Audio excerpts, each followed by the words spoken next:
Narapuram's landlord Devavarma is a kind-hearted and does donations frequently. He doesn't have any children and he has only his wife. He helped many poor people financially and made them stable. Likewise, he cared for Ananda, an orphan child. He taught him some work and kept him beside him. Ananda started working as gardener in his bungalow. Due to donations, Devavarma's assets eventually burned out. He was lastly left with loans and debts. He asked workers to stop working for him as he couldn't pay for them. The people who took his help in past didn't even come to greet him and ignored him. At that time, he couldn't afford to pay any salary as he almost asked Ananda to quit the work. But then, "Sir, you don't have to pay me. You have cared for me when I'm left alone on streets and fed me till now. Now that you are in trouble, I can't leave you alone.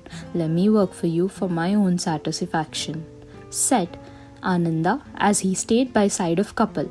Ananda eventually became part of family. Devavarma took loan from beside villages Ranganatha.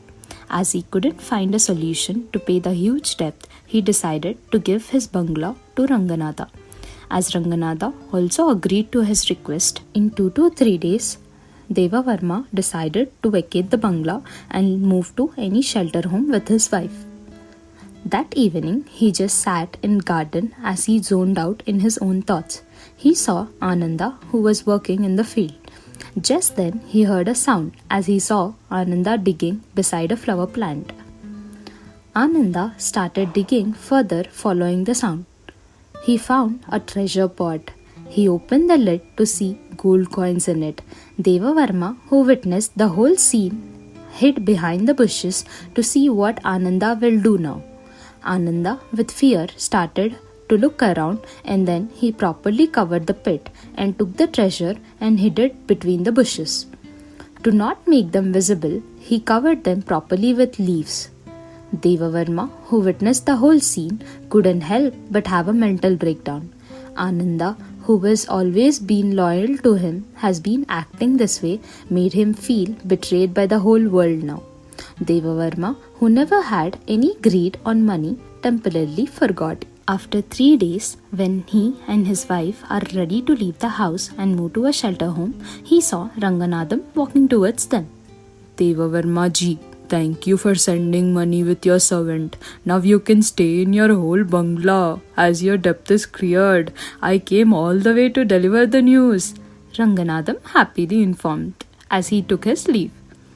Devavarma and his wife stared at each other in confusion as they didn't understand landlord's words.